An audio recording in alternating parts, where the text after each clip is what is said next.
Judge Manzanet-Daniels. Good evening, and thank you, Erica.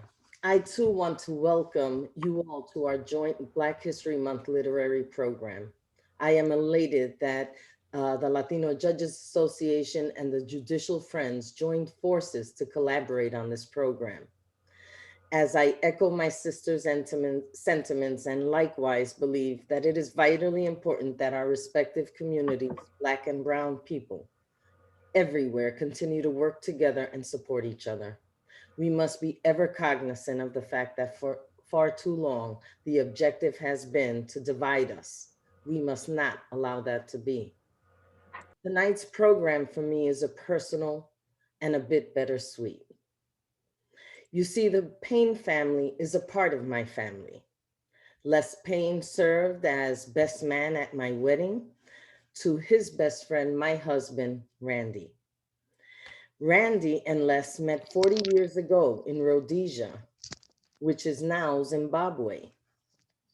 They were war correspondents covering the liberation struggle in Southern Africa. That became the genesis of an enduring friendship and their brotherhood. The Dead Are Arising, the Life of Malcom X, is the crowning glory and life's work of Les Payne and his lovely and gifted daughter in her own right, Tamara Payne. Les poured his soul into this project for 30 years plus. Those of us fortunate enough to have known this brilliant, critical, and gifted writer and orator eagerly awaited the completion of this epic work.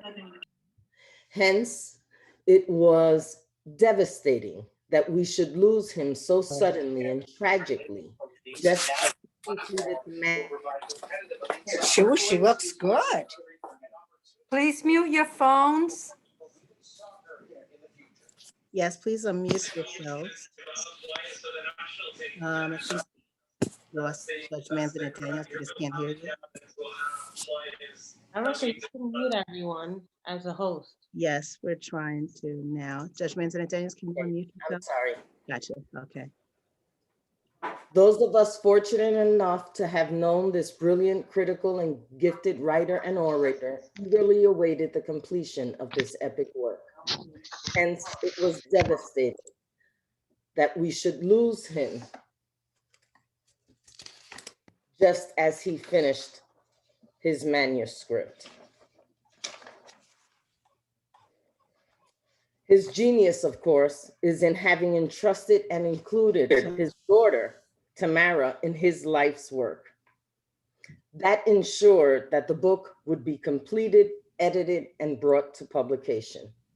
I'm sure Tamara will share more during her interview, but she too has dedicated the better part of her adult life serving as the principal researcher and co-author of her father's beloved and lifelong project.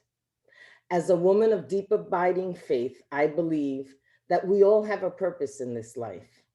And I must say that I have never seen a clearer example of a good and faithful servant being called home upon the fulfillment of his purpose. In doing so, Les Payne left us all a beautiful gift. He was an exceptional, strong, gifted, and beautiful Black man who was proud of his ancestry and passionate about realizing real equality for Black people everywhere. I miss him.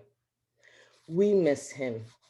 And it is our honor to pay tribute to him and Tamara for this incredible literary work. We are delighted that you chose to join us for what promises to be an enlightening and empowering discussion of one of the most important civil rights leaders of our time, Malcolm X. Now, in honor of our Black History Month celebration, let us pause for a special rendition of the Black National Anthem, and I would ask all of you in honor to please stand and rise as we normally would. I will join you as soon as I begin the video. And let me say that this clip is being performed by an up-and-coming vocalist and a 2015 top 10 finalist on The Voice, originally from Brooklyn, New York, India Carney. I need to be made the host again, Erica. Got it.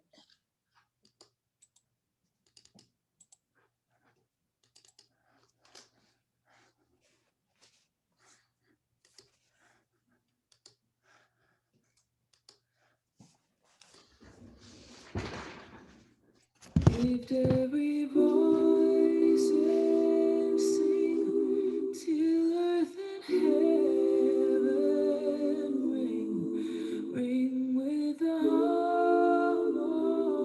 harmonies of liberty. Let our rejoicing rise high and listening skies. Let it resound loud as the rolling sea.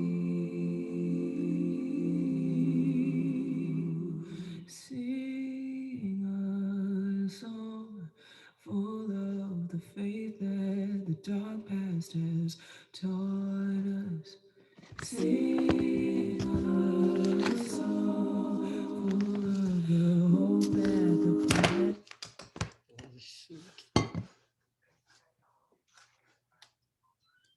has brought us, facing the rising sun of a new day begun. Let us march on until victory is won. Let us march on until victory is won.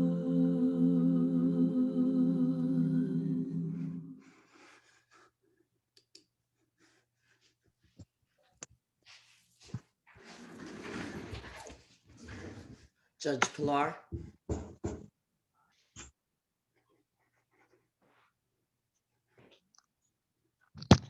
Good evening, everyone.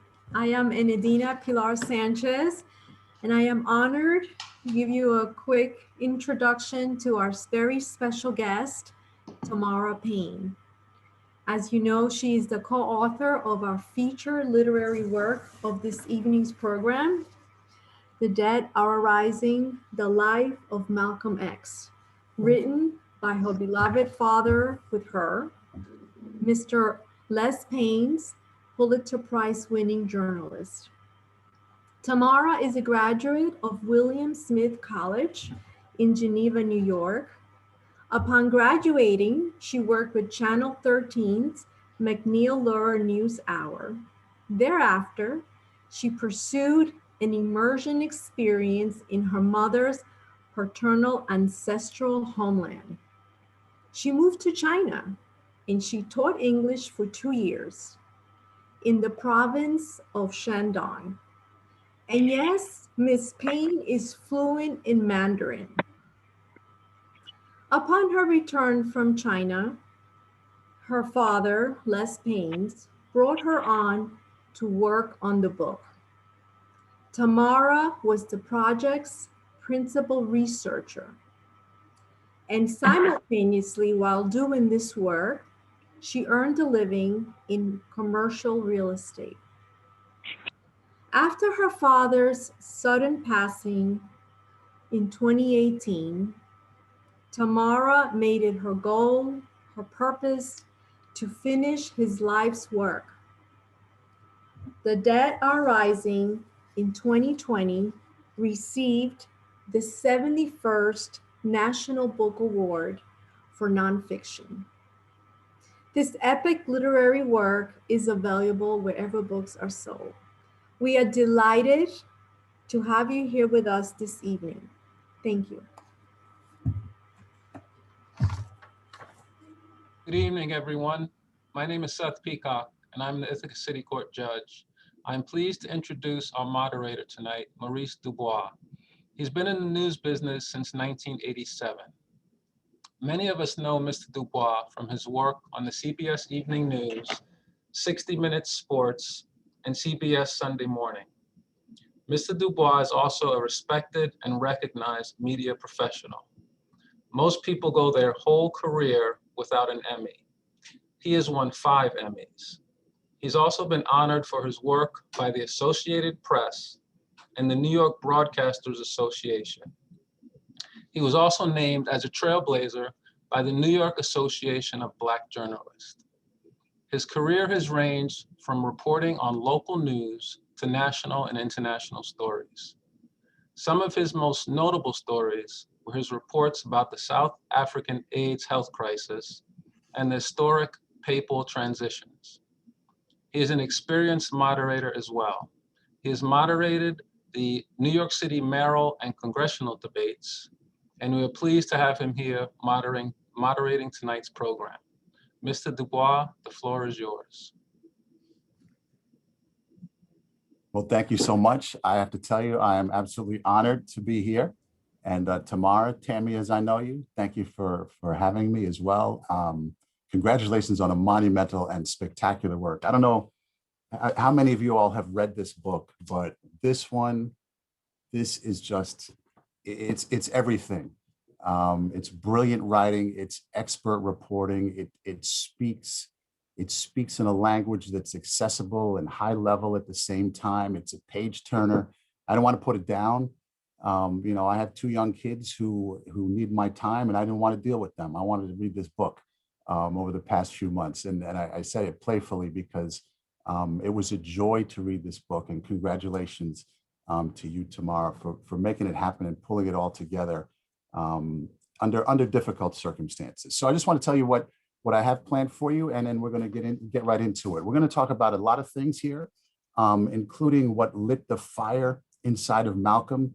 Les's dogged reporting, really revealed it. It brought out his humanity, and you'll see that if you read it. This one theme lit that fire within him for his entire life. He also straightens out a lot of details about Malcolm's life, even setting the record straight when it comes to the autobiography. There's some omissions, some amalgamations, some sort of conflations. He gets into that in a really interesting way. He also reveals an extraordinary meeting between Malcolm and the leader of the Klan, the KKK, one of the leaders, I should say, of the Klan, happened in Atlanta. He takes us inside the meeting, and that's what a reporter does. He gets right to it. He gets information out of people who don't want to tell you, and he got it. And he gets actual confirmation and admissions for some key figures in Malcolm's assassination, and he really nails it down as to who did what and how it happened. So with that, I want to get into it, Tammy, and I wonder as I read this, and I wonder what your dad would say. Do you think about that? What would he say in a moment like this? It's his crowning achievement. I mean, he spent 3 decades working on this with you. What would he say today? I think he'd be very proud of the work and happy with the accolades, but he would be really just proud that this journey has come to an end, and that it's ending well. Yeah, I'd say it's won a couple of awards along the way. How'd you come up with the title? How did you come up with the title? The Dead Are Rising, it's really a metaphor, but it originally starts in Hartford. Hartford is a city that is special to the family because my father grew up there from age 12. And we were really excited to find out that Malcolm had organized a temple in Hartford, of course, with the permission of Elijah Muhammad. And while he was there organizing, he would write back to Elijah Muhammad about, the progress, give him status reports about his recruitment efforts. And the whole story about how that Hartford's temple started is really very interesting in itself and important to understanding, to even giving a glimpse of that we didn't have before of what Malcolm was like as an organizer, kind of left on his own because it was away from the culture of the Nation of Islam. But anyway, the title itself goes back to him reporting to Elijah Muhammad, talking about his recruitment efforts. They had come across some obstacles. The Nation of Islam would refer to people outside of the nation as the dead, and people have not embraced themselves as their true Blackness and accepting who they are as Black people. And so they were considered dead. And once they joined the nation, they were obviously considered members. And Malcolm referred to this in his letter. He said to Elijah Muhammad that we've come across some obstacles, but we're making headway, and the dead there are rising. And that was just really exciting. And also, if you think about the connections there, it's Malcolm in Hartford. My father was in Hartford. Malcolm's organizing that temple, but he's also talking about people who are from Hartford, who are embracing their Blackness. But it also becomes a metaphor for what's happening now. It kind of applies. I would agree with that. Take us to the starting point for the book itself. Your dad had been a fan of Malcolm's. He listened to him in college, right there in Hartford, as you mentioned. And throughout his career, he'd read the autobiography every 5 years because he found it, that kind of grounding book, right? It really spoke to him like it spoke to a lot of us, myself included. But then he gets to meet Malcolm's brothers, his living brothers, some 30 plus years ago, right? And that was the starting point for the book. How'd that come about? It came about through a friend of his, and I just like to say, Dad, he's not a historian, he's not a scholar. Those were his own words and how he described himself. He is a journalist to his core. And yes, I still speak about him in the present, but he is a journalist to his core. And he's looking for what's new, what's the story here, and what's new, and what is not easily known. And when he spoke with first one of the brothers in Detroit, he met through his childhood buddy, Walter Evans, whom he also grew up with in Hartford.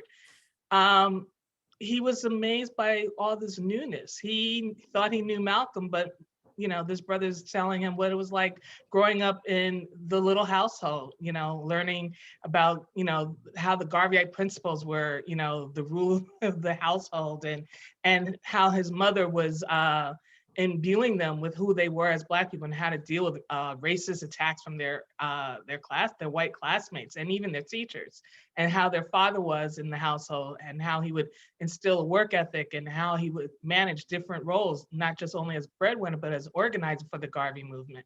So hearing these stories, Dad was like, we don't know this about Malcolm and how it kind of forms him. And he said, we shouldn't learn this. This is important to who Malcolm is. And he came back to New York and he spoke with a colleague of his, Gil Noble, who was also a fan of Malcolm and also was familiar with their siblings. And he said, well, which brother did you speak to? And he said, the brother you should speak to is Wilfred. My father had spoken to Filbert, who was a couple of years older than Malcolm, and Wilfred, who's the oldest brother, 6 years older than Malcolm, but also Malcolm's best friend and confidant throughout his life.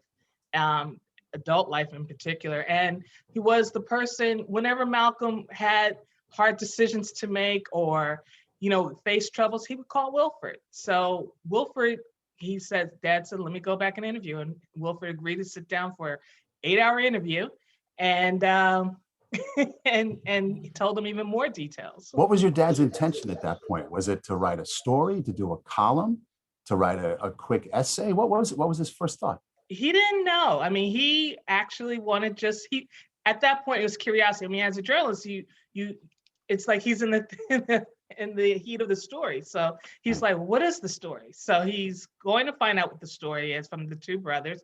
And then after that, he feels, like this is more than something I can put in a column. This is more than a newspaper article.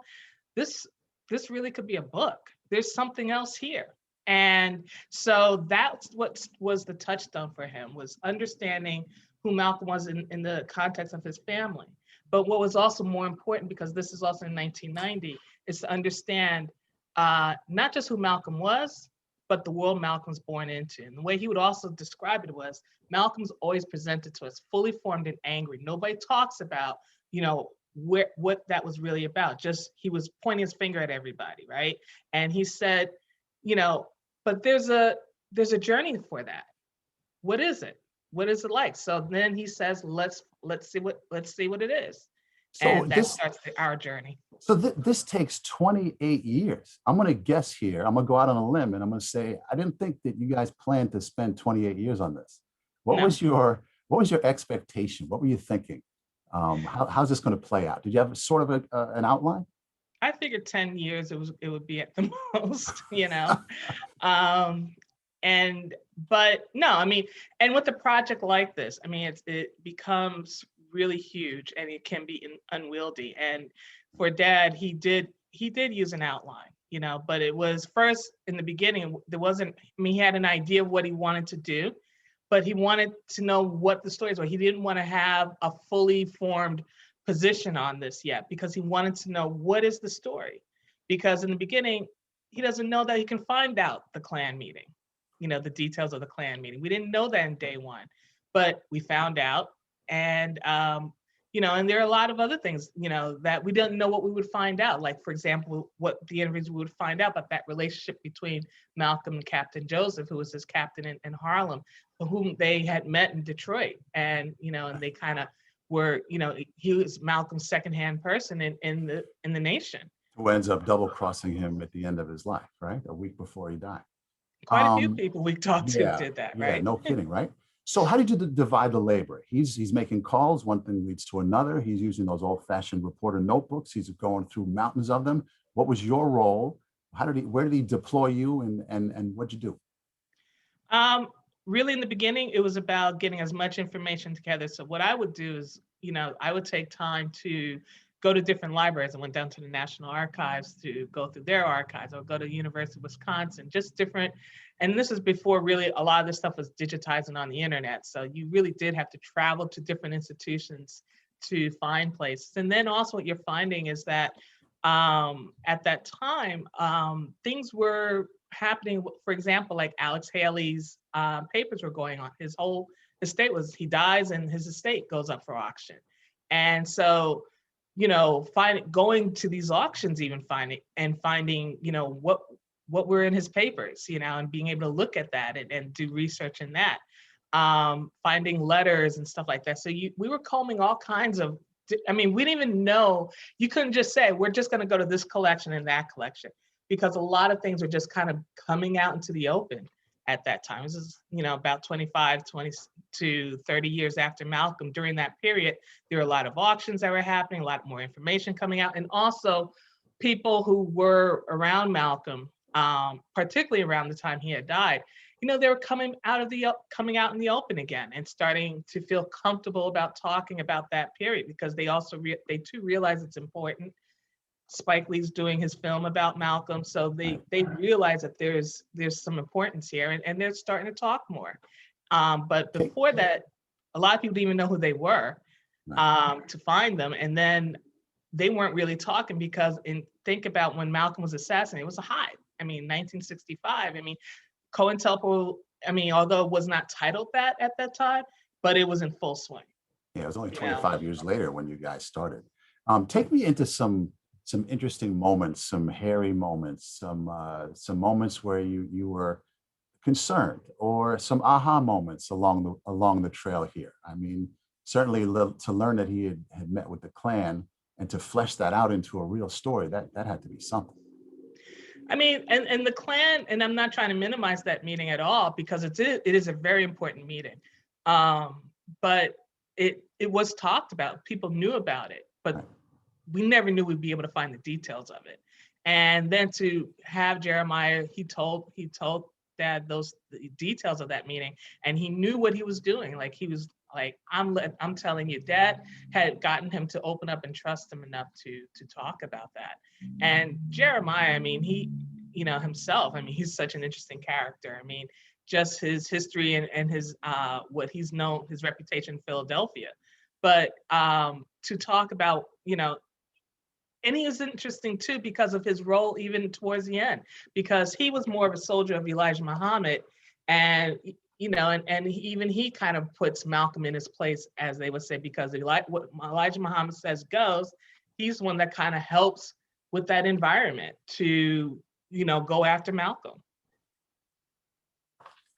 When did you realize you had something special? When did you realize, okay, this is going to be this is going to be something. 1 year in, 2 years in, right off the bat, 10 years, Right off 15, the bat for me, right off the bat. because talking to the brothers, I mean, just knowing, hearing, I mean, just hearing, you know, Phil was saying, my mother used to sing to us in French. You know, we never, Yeah. can you imagine? We never knew that. Granted, it's a softer side, but this is part of the formation of who Malcolm is as a person. But as we were learning more things, you know, when I got to meet some of the people who Malcolm had met over the years, like Yuri Kuchiyama, Vicky Garvin, you know, Lukman Rahim, finding him was quite interesting for me. I mean, that was really interesting, because I'm like, when I met him, knowing that, wait a minute, the nation actually gave you the assignment to put a bomb in Malcolm's car and you didn't do it. It's like knowing that and just saying, you're the guy that was given that. And he was like, you know, I didn't start with that, but it was just, I was talking to him just saying, hey, we're working on this book about Malcolm, and we really want to talk to you. And, you know, and he was open to talking. And this is, you know, 95 when he says, you know, he's gonna sit down and talk with us. Wow. You got to pinch yourself at points like that, right? Yeah. Okay, let's do some turning points here. The book opens in, I mean, beautiful journalistic storytelling narrative. It's a heart-pounding opening scene where Malcolm's mom is pregnant with him in Omaha, and the Klan rolls up on his house on horses looking for his dad. They're calling out, "Little, you know, where you at? Little, come out here." And the point that's developed here, you know, and the whole thing develops humanity behind Malcolm, because you know how the media tend to, the media, you know what I mean when I say that. Certain people in the media tend to caricature us as two-dimensional people, not fully, not in whole, but this story actually does that. So it develops the huge influence that Malcolm's parents had on him.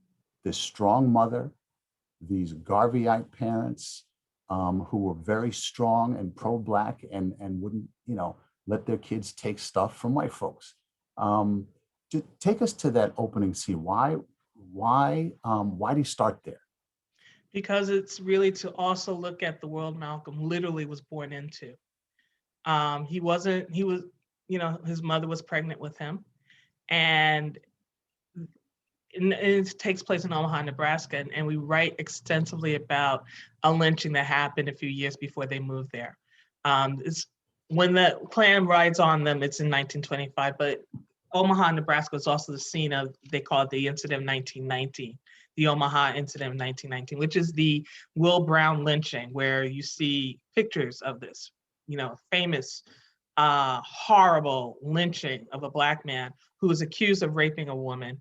And this man was 41 years old. He had rheumatoid arthritis, so it was even questionable whether he did it, but only to find out years later that this was a made up story, the accusation. So it's really a horrible story about how this plays out. And we go into great detail about this because this is the environment Malcolm is born into.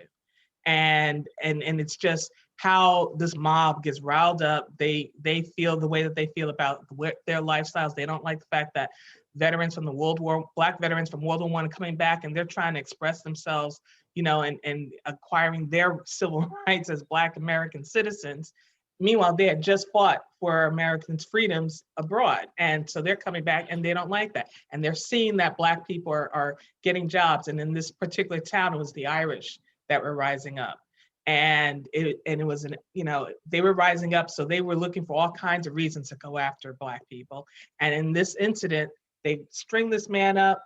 It was horrible because they talk about the mob and they talk about this mob who they're so virulent about going after this man, this Black man who hasn't even had a trial. I mean, the sheriff says, I want, you know, give him a trial. The mayor wants him to have a trial. They string the mayor who's white. They string him up, you know, because he's in the way. And that's how serious they were about getting this man. And so we go into great detail about that. And when you think about the horrors of this, that when they get this man, they hang him, they riddle his body with gunshots, they cut him down and drag his body through the streets. He's already dead. And then they put his body on open pyre. And we even have a photograph of that in the book. But this is the world, like this is Omaha, Nebraska, when Malcolm is born in 1925, but this happened in 1990. And that the Klan is riding up on the little household goes to show you that that atmosphere, there's still reverberations from that. So this is a part of that. This is part of what forms Malcolm. This is what Garveyism was dealing with and trying to and appealing to Black people throughout the world to embrace who they were as Black people in a world that was against them, just their physical appearance and blunting their access to land, to buy houses and to live as Americans. So anyway, that's why we start there and then we go on from there. But it truly shapes him. It differs from the autobiography as well. It fleshes out a lot of details, right? How would you describe his childhood? First, I'd like to say about an autobiography and a biography, they're two different things. I mean, an autobiography is really what the subject wants you to know about them, and a biography is really what people say about the subject. So you're going to have people saying things that maybe the subject doesn't want you to know. And let's also understand that Malcolm's autobiography started out as it was going to be a PR piece for Elijah Muhammad. You know, he was a faithful servant of Elijah Muhammad and very proud to, you know, be part of this of the Nation of Islam. And he wanted to promote what Elijah Muhammad's teachings were because it strengthened Black people, right? So that's what he wanted to do. But in the midst of the writing of this project, and also because Alex Haley really wasn't interested in doing a PR piece book on Elijah Muhammad's movement. He wanted to do a story on Malcolm, like a full-fledged, biography. And Malcolm didn't want to do that. So it changes because he splits in the middle of this project. But his childhood, just so that we get the difference of what the purpose of that autobiography was. But his childhood, what we get to see is that Malcolm was described as very smart, very articulate, he had a sense of humor. He would get into trouble. His father appreciated, his play with language, and that's one of the reasons why he would take him to the UNIA so that he could see him in action, and Malcolm talks about that. He'd like to be the going center to of those attention. meetings. Yeah, and he gets that attention, right? And then I kind of also look at this thing about his attention, need for attention after his father dies in the streetcar accident.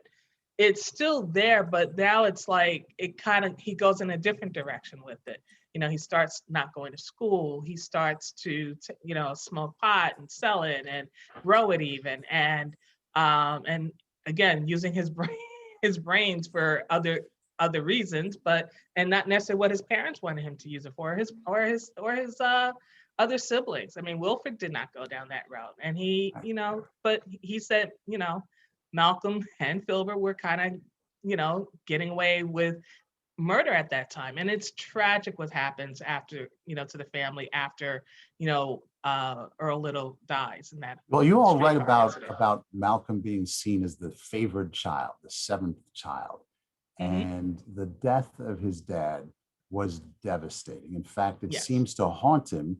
The book suggests for the rest of his life. Yeah, I mean, Malcolm, what he says, and there's reasoning for why Malcolm would want to believe that it was the Klan that killed his father. Shortly before his father dies, the family was evicted from the land that they had bought. They thought legally. There was an exclusionary clause in the deed that said that Black people could not own the land. And the white neighbors not wanting the little family in their neighborhood pushed to have an eviction, got them evicted, and then the house was burned down to the ground. So this was shortly before his father, dies. And so there's this tension that still exists. And it's just, it just surrounds the family. It never leaves the family. It just really impacts the family.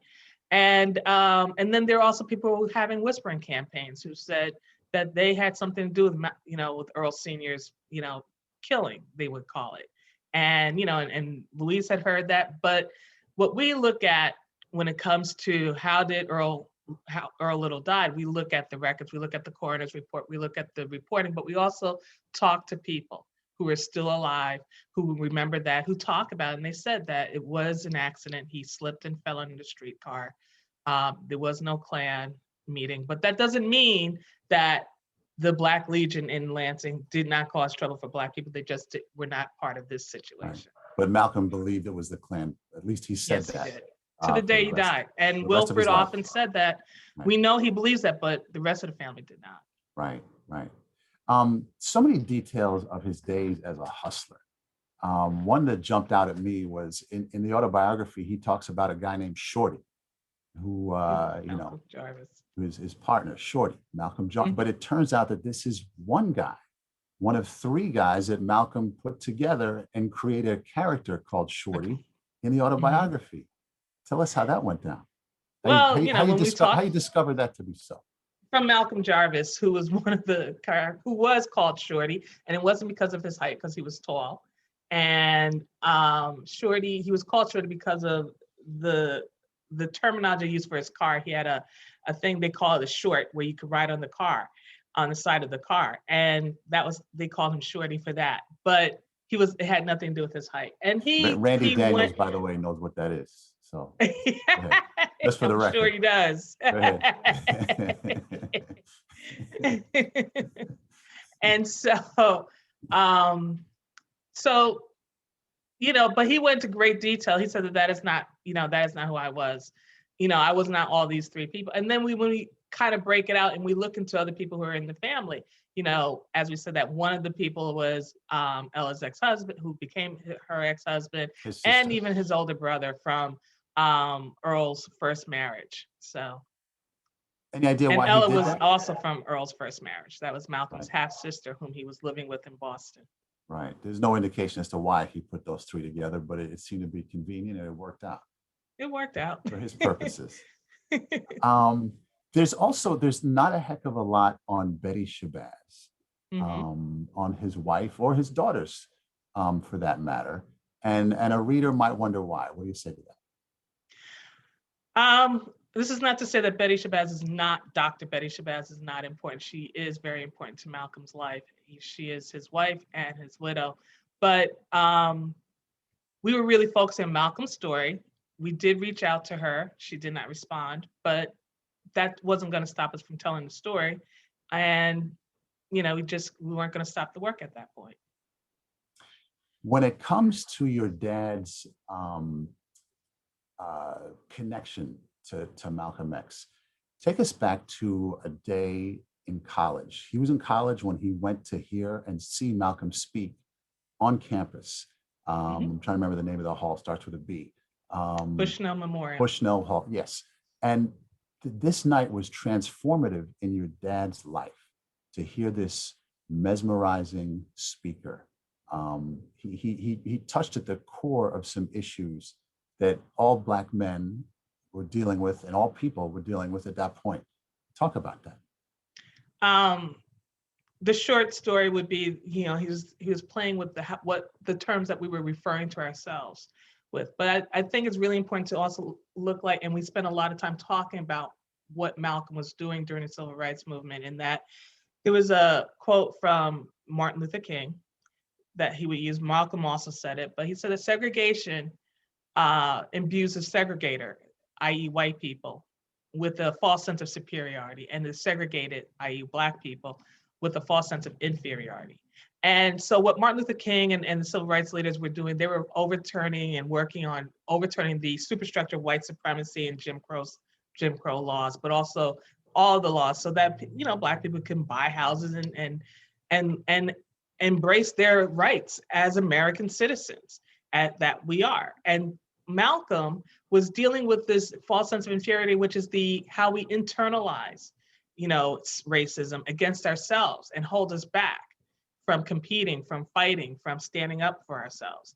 And Malcolm was fighting that. And what brought him to do that was Garveyism.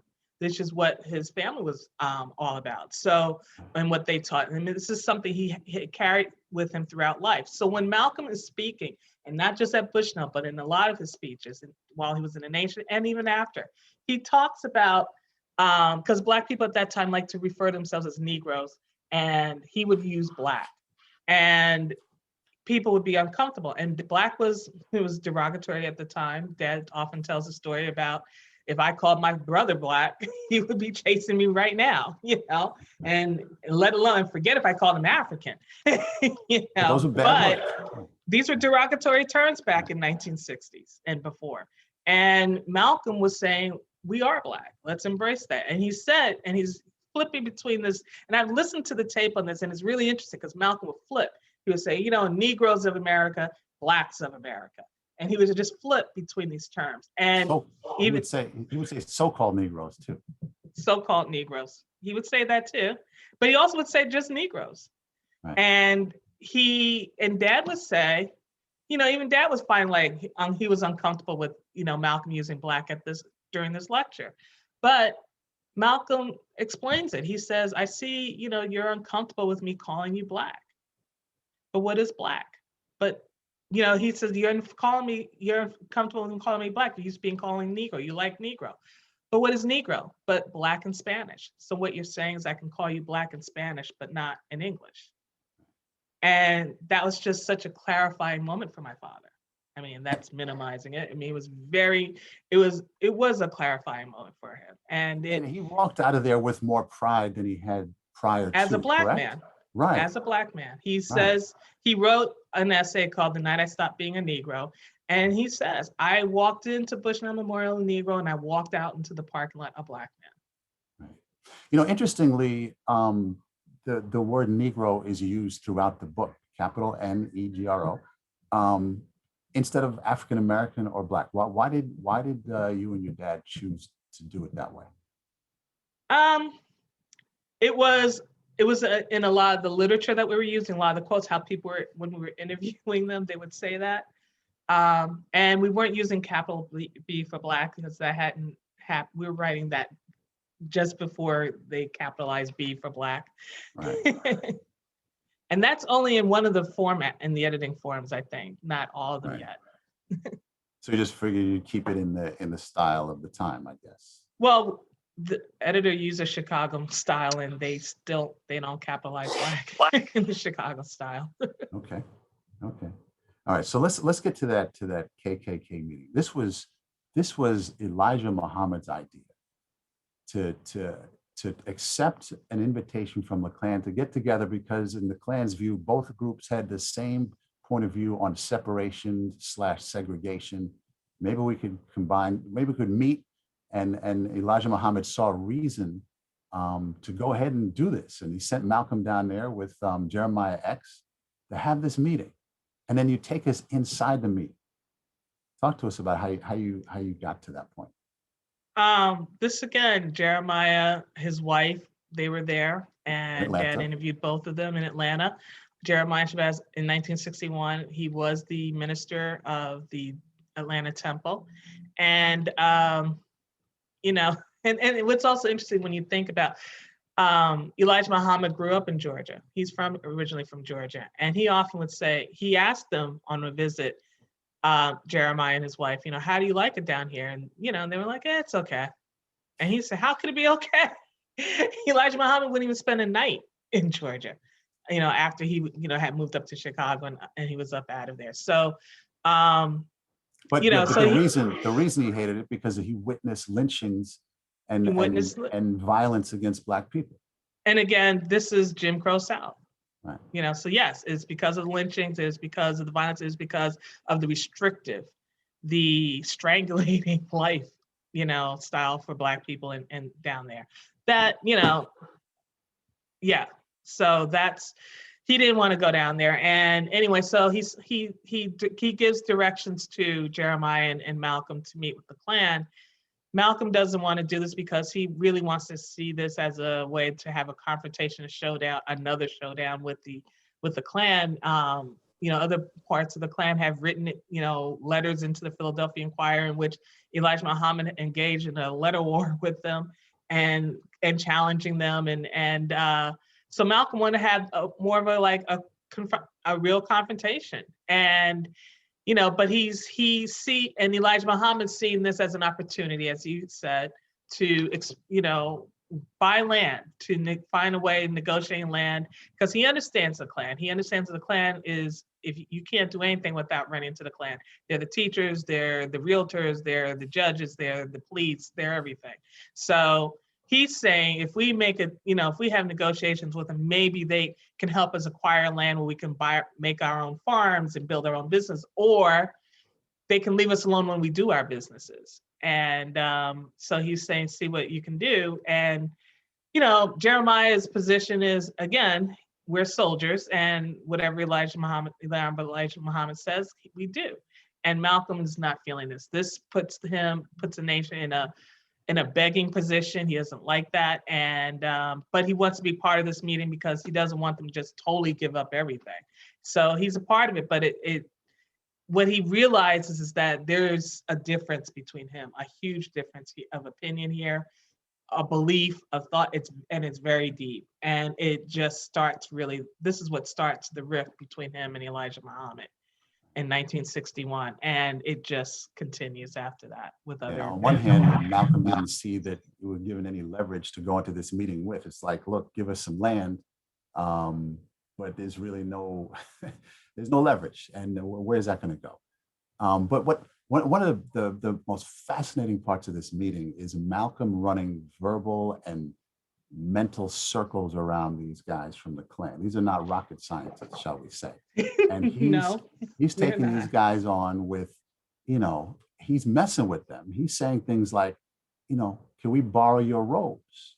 Can we borrow your robes?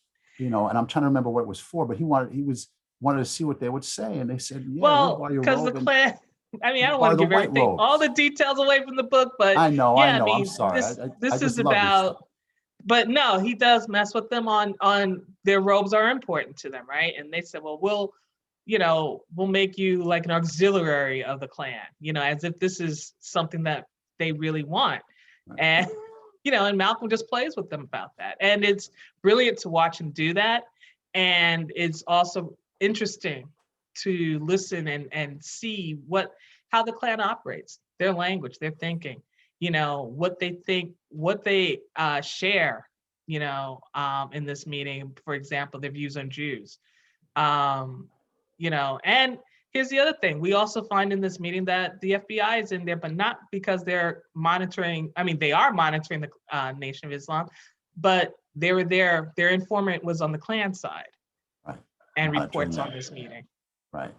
Absolutely fascinating. If you haven't read it, you must check it out. So thus started to really, the disillusionment with Elijah Muhammad on Malcolm's part just began then. And then it really accelerated with the LA shooting of 7 people, including the killing of a Black man. And there are other things that happened along the way. It's, there was the Louisiana thing that happened where, I would say that the Ronald Stokes was really the last straw for Malcolm. But in LA, which is the shooting in LA where the cops run up into the LA mosque. But there are other incidents that happen along the way that, Malcolm is preaching self-defense. And in these cases where they're supposed to be using self-defense, and by the way, people are fear the FOI. That's one of the reasons why people were scared of the nation, because of the FOI, the Fruit of Islam, and as a security force. And Malcolm is just saying, when we're transgressed on, we're not being able to, fight back, and then finding out that also, but when we do fight back, it's usually against our own kind, our own people. And so these are the things that's really tear him apart that separates him from Elijah. And it's a serious, if you're trying to fight for us to have our civil rights and live as free Americans, and you're using your security force only to punish people in the group, not people who you're really, and he really, and Malcolm really is thinking larger. He always thought larger, and we talk about that Elijah Muhammad was often reining, Malcolm back. He's saying, you're galloping too fast. I need you to slow down. And he's just saying, but we can do so much more with this. And he just had just bigger views for this. And, and eventually he does, he outgrows the organization quickly. Right. And then as has been widely reported, the fact that Malcolm knew from one of Elijah's sons about Elijah's, having fathered children with a number of his secretaries, and Malcolm was getting ready to tell the world, and he kind of did at some point. And then that was it. The hit was ordered from Chicago because it was causing a lot of problems. I mean, it's not just as simple as the children, but I mean, you also had people who were part of the family, close to the family, who were jockeying for position of leadership. Elijah Muhammad's older, his health is frail, and so they know like who's going to come up next, and they were afraid of if it was going to be Malcolm. So the children in particular, they wanted to make sure, and the grandchildren, they wanted to make sure that their position was protected. So there was a lot of tension against Malcolm, because of that also. And because Malcolm was doing good work for the nation and bringing people and recruiting people and expanding the Nation of Islam into the media. The way, I think what's really interesting is to look at, someone had told me, wow, what would Malcolm been like if he had the internet? I said, but he had the television. The television was brand new and he mastered it, as did Martin Luther King, but Malcolm mastered it. The way he would look in, he invented sound bites, Malcolm mastered that and how to use language. He was always playing with language, and to look at that, to see that. And we really, there are reasons why we still gravitate and listen to Malcolm, because he critiques, but he's so clear and concise in his language and how he critiques. Right. It's as if he's doing it in the present. He was so far ahead of his time. Can I read a quote of Malcolm's? I think I told you a little bit. I wanted to read a quote of Malcolm. Absolutely. There was this interview who asked, this is back in 1965, and he was asked about what's responsible for race prejudice in the United States. And Malcolm's answer is ignorance and greed, and a skillfully designed program of miseducation that goes right along with the American system of exploitation and oppression. If the entire American population were properly educated, and I insert informed, by properly being informed, I mean given a true picture of the history and contributions of the Black man, I think many whites would be less racist in their feelings. They would have more respect for the Black man's contributions to science and civilization have been in the past, and white man's feelings of superiority would be at least partially negated. Also, the feeling of inferiority that the Black man has would be replaced by a balanced knowledge of himself. He'd feel more like a human being in a society of human beings. He'd function more like a human being in a society of human beings. And this is my favorite part of the quote. So it takes education to eliminate it. And just because you have colleges and universities doesn't mean you have an education. The colleges and universities in the American educational system are skillfully used to miseducate. He was very clear about that. He was very clear. Very clear. You all are also very clear about the assassination, because over the years, people have said it's Farrakhan or it's, it's other people or whoever, but you reach another conclusion. The research that goes into these assassination chapters is humongous, and the effort. My father was dogged until the end when it came to this, and what we found is, I would say that we give a fuller picture. We certainly fill in a lot more blanks on this. I still feel that there's more to this assassination picture, that it was larger, particularly when you look at the people that Dad found who were still in the room. We're talking about the FBI informants. Yes, there was the New York Police Department, and you had Gene Roberts, who was clearly an informant for the New York Police Bosses, which is the Bureau of Special Services and Information, right? But you have other people who are there, and it's still wondering, what is that about? What are those ties, and what are they tied to? And what was that? And this need to see Malcolm killed and taken out. And we also already know that the nation, yes, the hit came, Elijah Muhammad gave the direction for the hit. They played it out. But the other thing is you have it infiltrated. We have it clear that the FBI had infiltrated. Hoover had designs to do this to both Malcolm and Martin, which was to weaken their organizations and create chaos inside the organization and have them fighting against each other. And he succeeded in that. And that was also the tactics that were used against other organizations like the Black Panther Party. Right. So we've definitely given more information. I think that everybody should look at that, the stories that are there. There's a lot of work that goes into it, but I also would say that I still think that there's still stuff to find out about that. Right. You also agree with what's also been reported out there, that the 2 Harlem Mosque members who were arrested, one of whom has died, and one who's surviving and trying to clear his name to this day, Norman Butler, right? Yes. They had nothing to do with it. They weren't even there. They had no reason to be there, right? But they were arrested anyway. They were arrested. Well, they needed to find somebody, but the right. people that could identify them to not be there were not pulled in to clear them, including Gene Roberts, including people that we spoke to who clearly would have known who they were because they trained them, and we talk about that in the book. Right. You talked to a guy named Tariq in the book. I've been trying to get this out of you for some time now. Who is this guy? This Newark Mosque member. He's a New York Mosque member. You're not going to tell me. No more. That's it. I wanted to know whether he's still living or not. You won't tell me. Nope. But it's absolutely fascinating detail. There's also one other detail in there, and I'm not going to give this away totally here, but I'll just say that Malcolm had a weapon on him that day when he was gunned down, and it wasn't there when he got to the hospital. And that's in the book, exactly how that went down. All in the work that went into telling the story. Absolutely fascinating detail.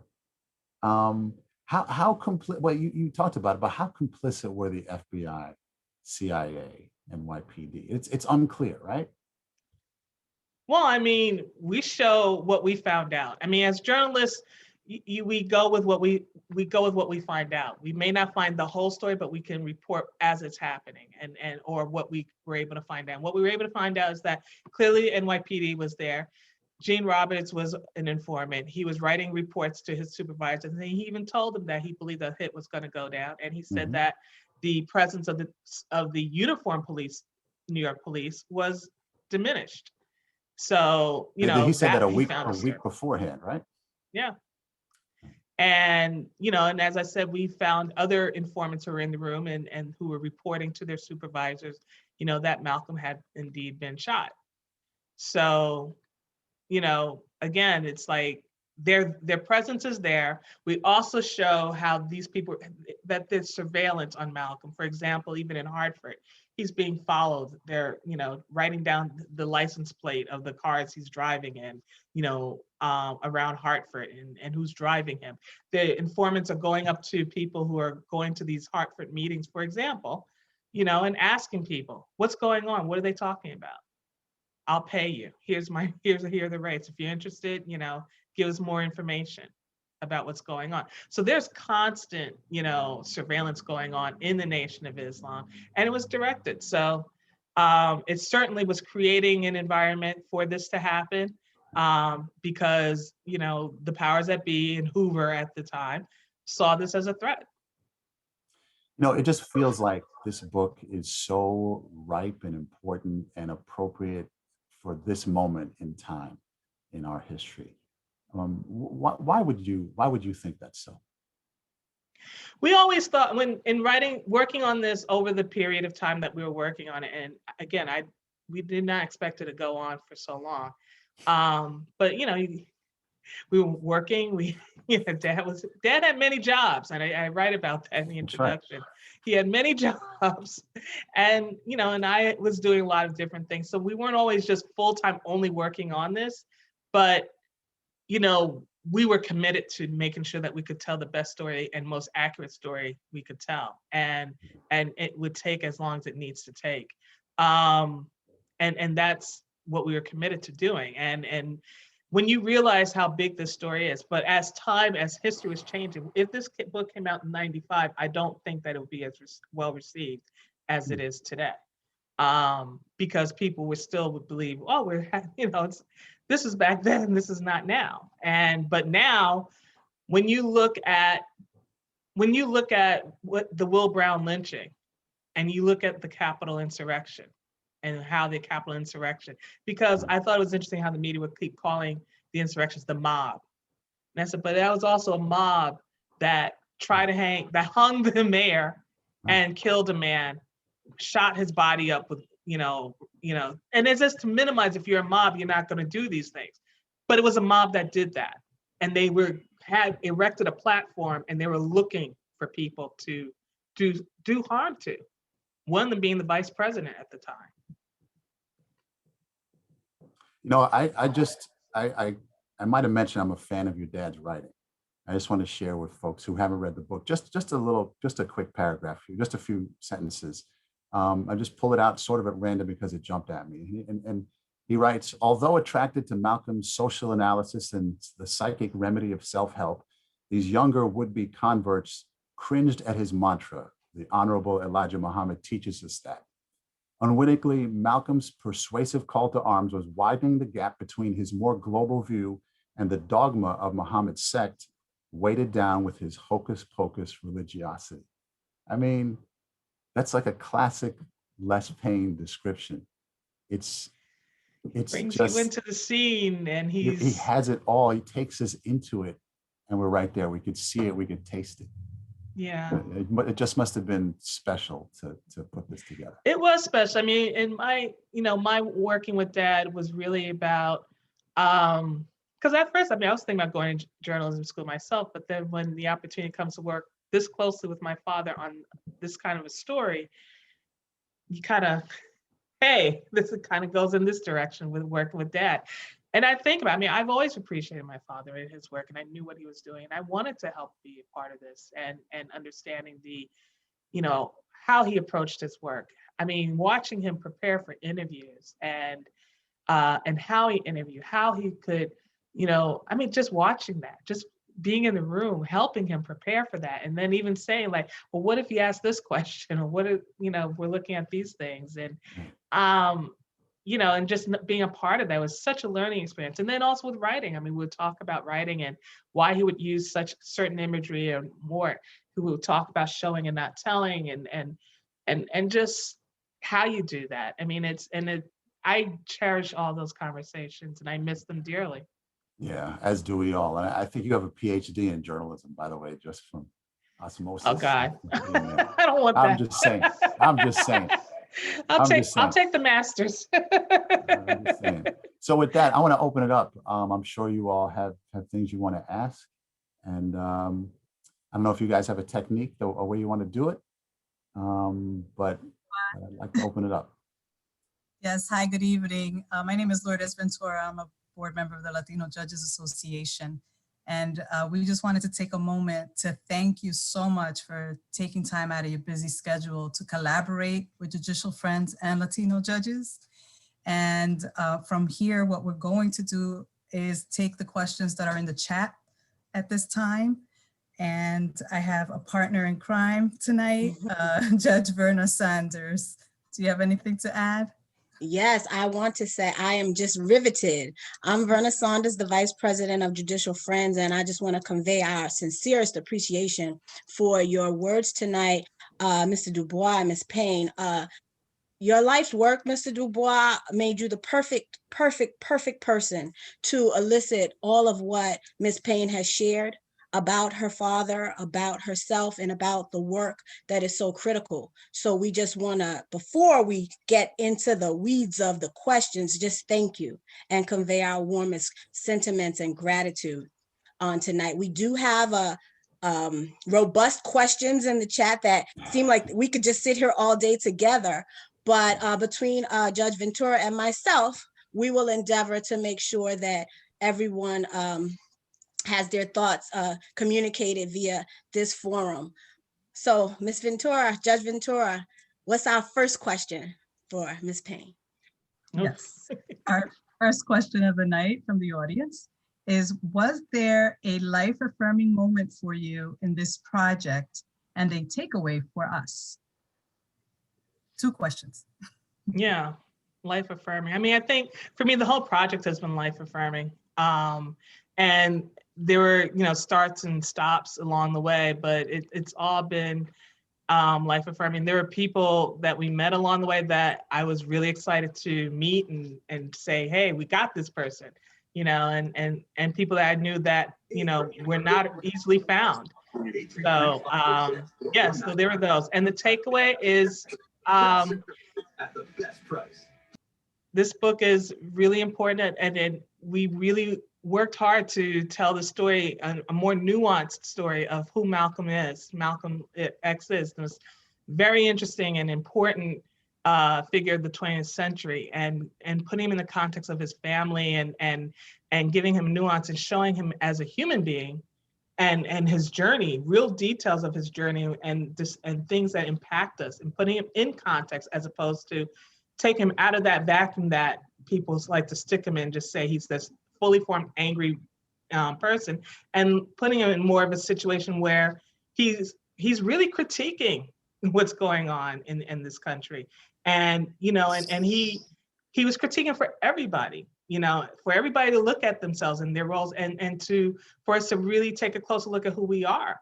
And his critique, it goes even stronger. It goes even wider and broader, because he's talking about white supremacy in the sense that this is something that goes internationally. So you see this, you see people around the world who are picking him up because they're dealing with oppression, whether they're in London and in Paris and France.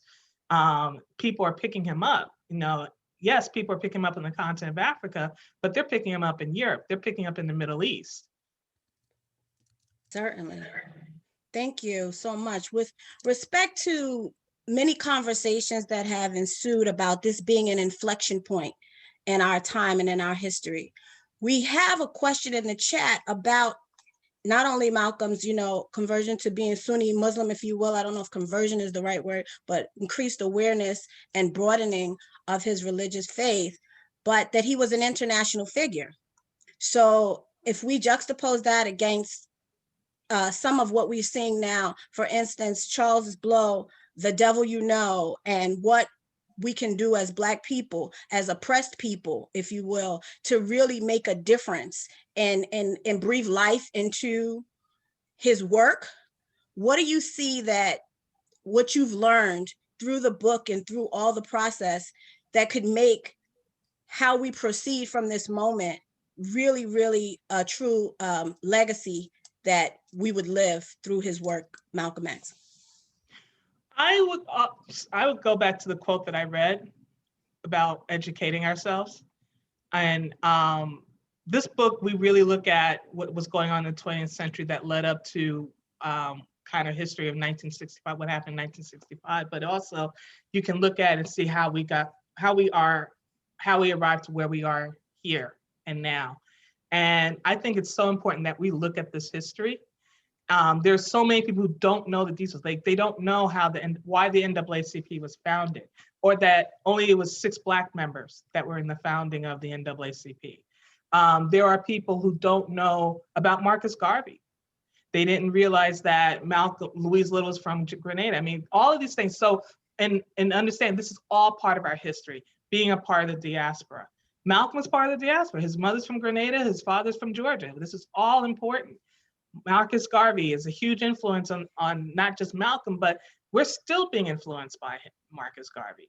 And so Marcus Garvey, we found in our, I thought was really interesting to find how Marcus Garvey was, a thread in the Moorish Science Temple. He was a thread in the Nation of Islam and their teachings. And what was he teaching them? About how to survive as Black people in a culture where it's set up against you. And you still have to build your own community and count on yourselves and support each other and look at each other, embrace who you are as Black people, even when people are calling you out of your name and telling you you're not worthy of it and you're not valued enough to even buy land, and are putting up all these obstacles. It's just being able to see all this. But also Malcolm was looking at what's so important when you think about how he looked at different things, even with Martin Luther King. And I think it's important to not just even leave these two in different places where they were at different parts of their history. Like you can look at, the March on Washington. That was important because Martin Luther King was challenging Washington and in his speech and bringing consciousness and awakening to what that African Americans were not getting their rights. They're frustrated, and then that speech at the March on Washington gets dwindled down to, I have a dream. That's all we hear today. And Republicans and liberals and everybody's talking about, I have a dream, but they're not talking about what he was really talking about in that speech. And we have to get out and really look at what these incidents were and not just allow, like Malcolm said, these universities and institutions that we are going to, they are formed to miseducate us. So we have to find this information. So we fight to get this information out. And I think we're lucky that we were able to get this book out there, written by Les Payne, who's a Pulitzer Prize winning journalist, who's written about a lot of this stuff in real time, in his columns, in the stories that he reported over his 38-year career in journalism, and bringing us, up to know this information. We have to go back and really learn these things and learn from the mistakes that have been made in the past so we don't repeat them. We'll make new mistakes, but let's learn from those mistakes of the past. As I read your book, I couldn't help but think about the parallels of back then and what we're still going through today, quite frankly. One of the questions is asking, what do you think Malcolm would think is the greatest crisis in the Black community today? And what would he want us to do about it? Big question. Where do you start? You can start with, how are people really able to make ends meet and get their jobs, right? How are men being allowed to stay in the homes and help support their families, and where's the intention of doing that? We have to fight to keep our families together. We have to fight to keep the community together. Then you have to fight the education. We have so many things we have to fight. You have to fight against the education system. You have to fight against a police system that's supposed to be there to protect people, American citizens, but yet they throw us in jail, for the smallest infractions, and then hit us with these, with jail terms that are just, including Malcolm got that for what he did. He got the longest term that he could get for being a criminal, for stealing. And so there's so many things, but he would just say, we have to fight it. He would be in support of what Black Lives Matter is doing with the, and he would be out front and helping them to analyze and create strategies to really be more effective, particularly when we're looking at, I think he would have really looked at how drugs are let into the communities. He would have attacked that. He would be looking at how, he talked about how the systems, then Nation of Islam had its own schools. He would still be fighting for having our own schools. And programs and finding ways to fund those programs and so on and so forth. But there's so many, fronts that we have to fight against. Where do you start? Right. I'm sorry, Tammy, is that your mom on here? Yeah, my mom is on here. Shout out to Violet Payne. It's so good my to see you. brother's on here too, Jamal. Jamal's on here? Both of you guys. It's so good to see you all. I know you're proud right now, and you should be, and there's every reason for it. So yes, congratulations. And we're borrowing your pride. We're sharing it. We're just so happy that you've all, gathered here and left us with this gift. There's a question that came through the chat that I think many people might wonder, and I think that Judge Manzanet touched on it earlier. In terms of Black power and deciding how we want to be as Black people referred to and what Black power means, what do you see in terms of the room for other ethnic groups and other oppressed people to play in the advancement of this fight? And does it have to, in fact, be something that's specifically stated, or when we join together, is it understood? Like this program tonight is co-sponsored by the Latino judges and the Judicial Friends. What, if anything, do you want to say or have us know about that? Look, Malcolm at the end, when he was traveling, he did his Hajj, he traveled to different countries and he was listening, he walked away. And let's also be clear, when he was using the language of the blue-eyed devil, this was, the language of Elijah Muhammad. But I mean, if you really kind of look at Malcolm himself, even when in this quote, and which was said at the end of his life, he's critiquing America and the system, and he's making people really uncomfortable about it. And what the people in power have done is isolate him and called him the person that he is accusing them of being and doing. And so, and they did this to my father too, by the way. So, but what Malcolm was doing at the end of his life, when he was traveling, he was going to these different places and he was listening to people, and people were running up to him saying, we know, we respect you, we appreciate what you're doing. And these are people who didn't look like him, whether they were in Mecca, whether they were in Iran, whether they were in, in Europe even. I mean, these people who did not look like him were talking very strongly. People from North Africa who said, look, I'm not Black. And are you saying that you can't work with me? I fight harder than a lot of people, for the rights against oppression and white supremacy. I'm not white and I'm not Black. But Malcolm listened to all of these people. I think that there is a common ground that people can listen to, but we also need to understand he was listening, and we also need to understand that there's also going to be probably that place where there's going to be their own agendas that come in too. But it's important, I think, and I really hope that we're moving towards this place where we can listen.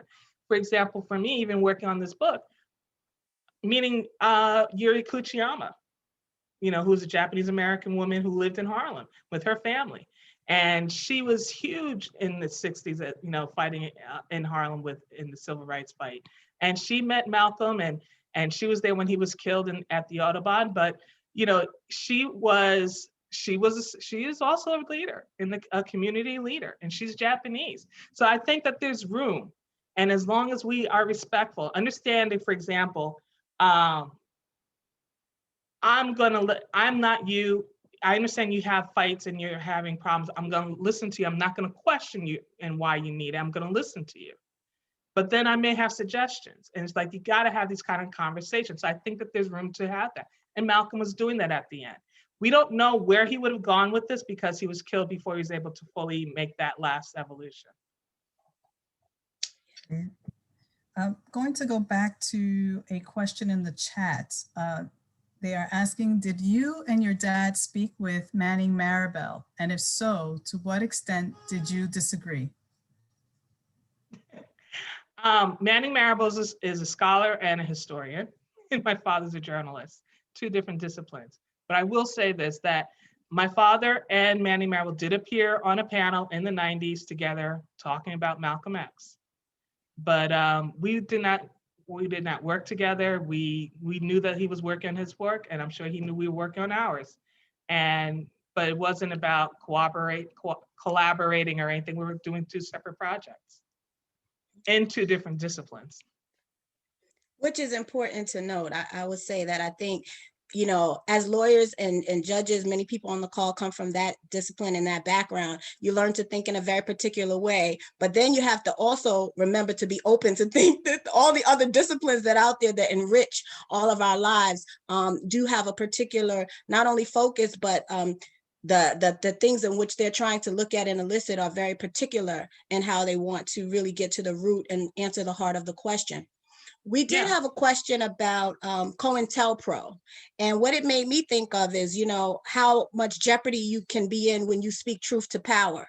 So when you say that Malcolm critiqued and reflected back what we were seeing and experiencing, how that, made him a target. Someone, one of our esteemed members asked that, can you talk a little bit about the role that COINTELPRO played in his entire, life as a public figure? I'm sorry, say that again. I was just reading a comment that came up. Oh, that's okay. The role that COINTELPRO played in Malcolm X's life when he became such a more of a public figure. Oh, we go into that. I mean, particularly what we look at is how Hoover was moving, when he saw that, he felt that the civil rights movement was a threat to the American lifestyle. So he definitely was moving towards weakening these organizations. And he did that by infiltrating them. And that was part, and this was starting Malcolm died, as did Martin. They both died before the COINTELPRO program really had, its whole program, I would say, as we know it's set up. There was a memo that came out that literally a month before Martin Luther King died that described what the COINTELPRO program would be, which was to stop the rise of a Black Messiah. And they said Malcolm X was that, and Martin Luther King could possibly be that. And so they were kind of, and not only Martin Luther King and Malcolm X, but Marcus Garvey. Hoover was on Marcus Garvey, and he was responsible for getting him deported back to Jamaica. So he saw even Garvey as a threat, and he moved on him. And so he had been working on this for a very long time. So it's very important. I mean, and it's prevalent. We definitely cover a lot of that in the book. Thank you. Part of your book also discusses Malcolm's interaction as a child with celebrities and other important figures, as already discussed. One of the questions from our chat is asked, it states, did your research uncover Malcolm X in Miami when Muhammad Ali won the title? Did he have friendships with Sam Cooke and Jim Brown? We know that he was very close to Muhammad Ali. And we also know that he knew these other guys and that, they did kind of run around with, but we didn't write about that particular evening, and we didn't have the details on that particular evening. And, but it did happen. They were friends. And I think what's important about that particular movie, One Night in Miami, is that it tells a story of these 4 important Black figures in 1964 who are, breathing this very rare air. They're at the top of their fields, and they're dealing with the things that they're dealing with as public figures, as well as members of, the Black race, and how they have to survive that, and the way that they survive that, and they can't speak to everybody, on the level that they were able to in that particular movie. So yes, I know that movie is fictionalized, but I do want to, say that the way that they portrayed it, but to also understand that to be at that level and to have those kinds of friendship is also very important. So kudos to Regina King for that.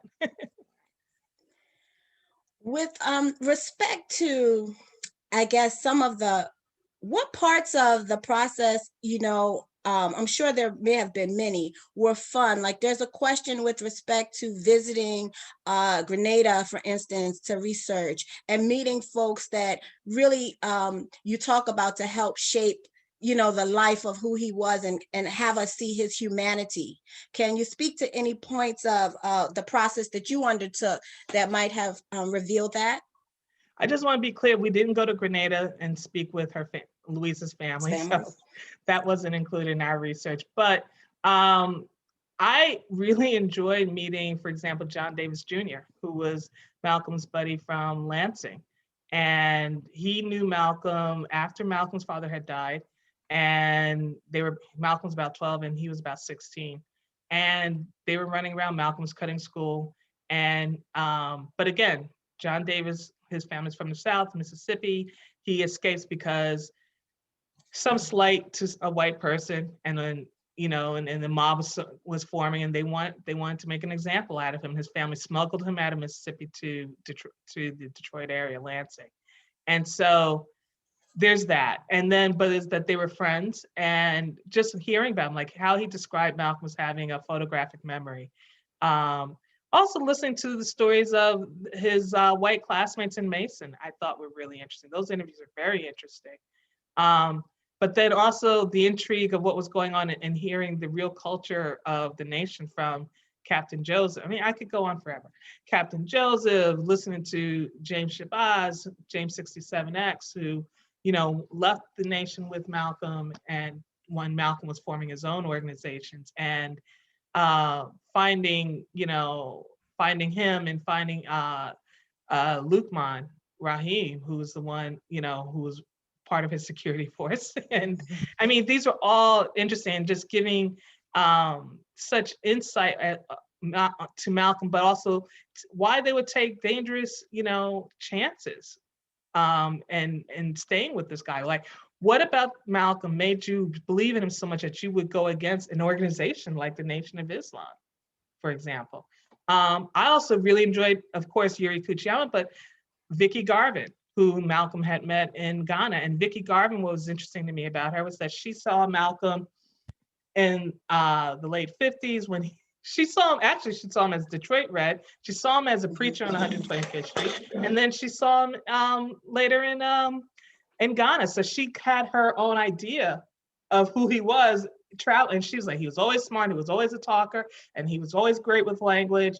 She liked how, when he was a preacher, as a minister, that he would talk about what role Black people were playing in their own communities and how they needed to get, he was always talking about how to get control of the economics. And she said, because she herself was working with labor unions. So that was a real key piece for her.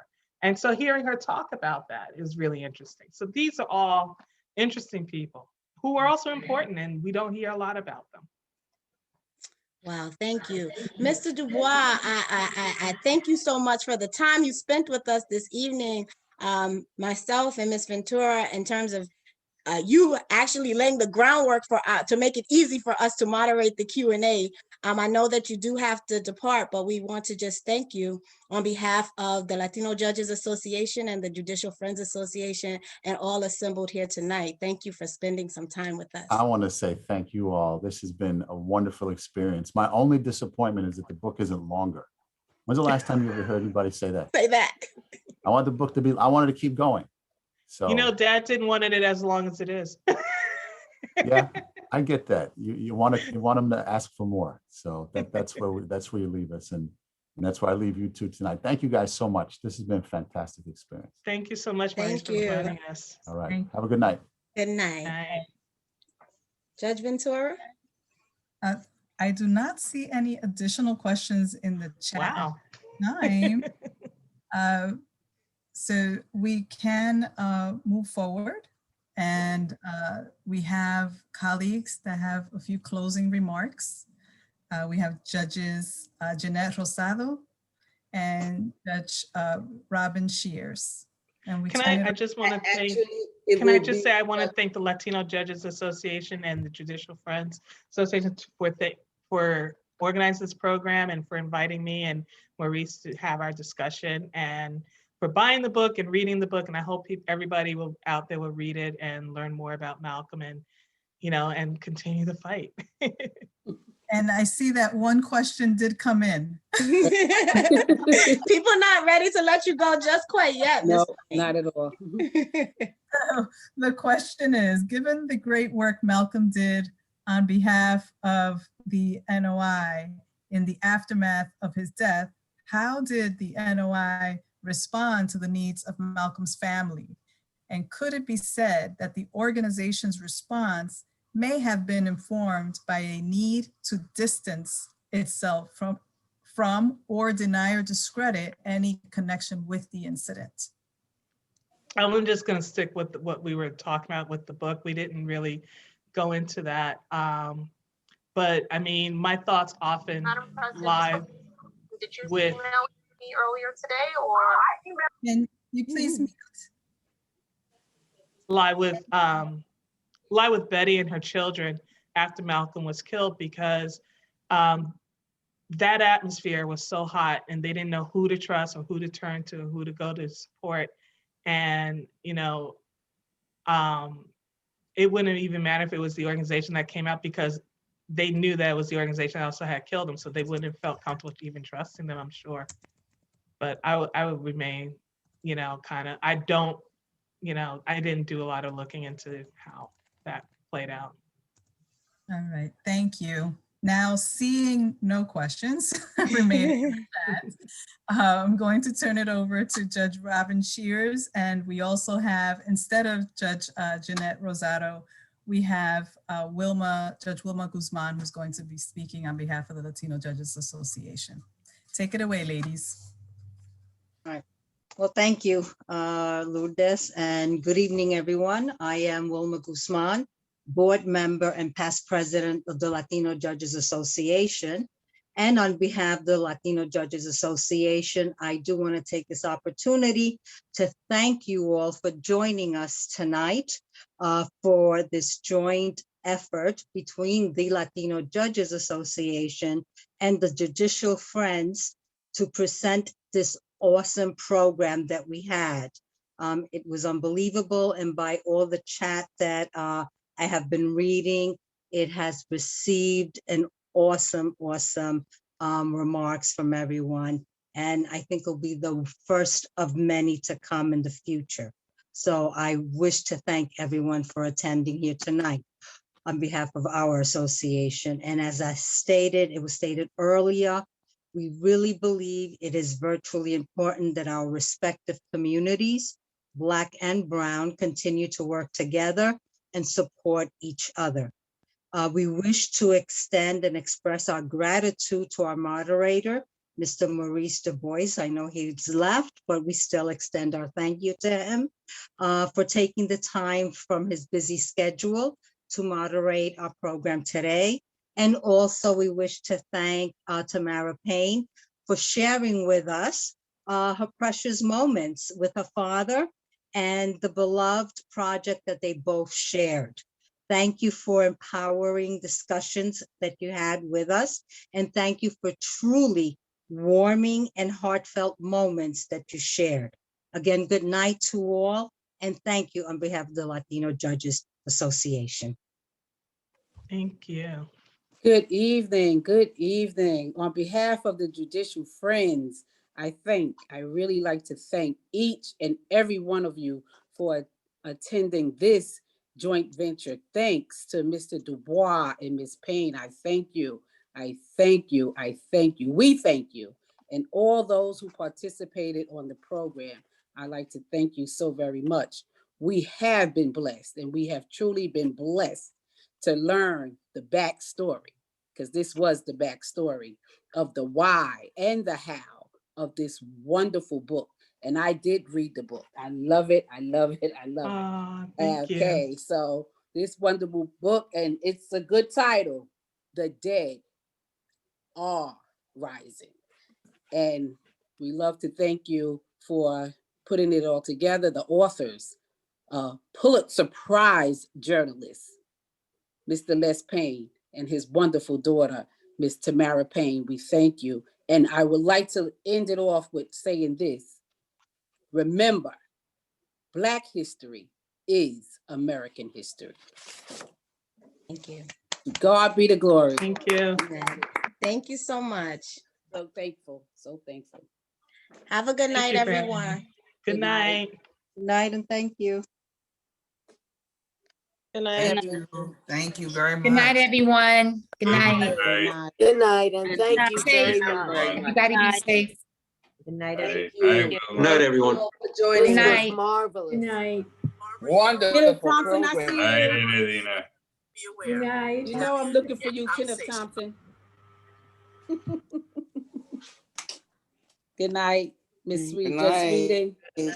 Good to see you. So always good to see you. Thank you, Sally. You too, Judge. Fabulous program. Thank Good to see you. everyone. Thank you, everybody. Thank All right, you. so Sally. Hi, Madam President. Thank you. Good night, Robin. Program. See? Gotcha. everyone. Everybody. Madam President, thank you again. Thank you. No, I leave. Look good, girl. Thank you, Angela. How are I'm you? well. I'm well. Your daily praise keeps you Hey, going. thank God. Hey, Thank Hi, you. Annalisa.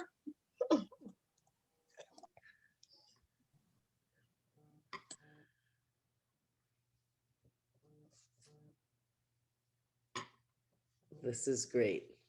Michelle, looking forward to your program. Michelle Johnson. That's who I'm. I just noticed I have 2 Michelles still left on the program.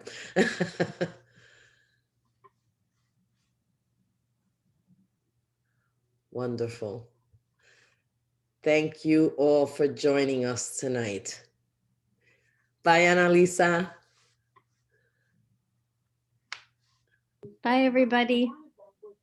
Bye. Good to see you, girl. Here. And that he was prepared to defend the room.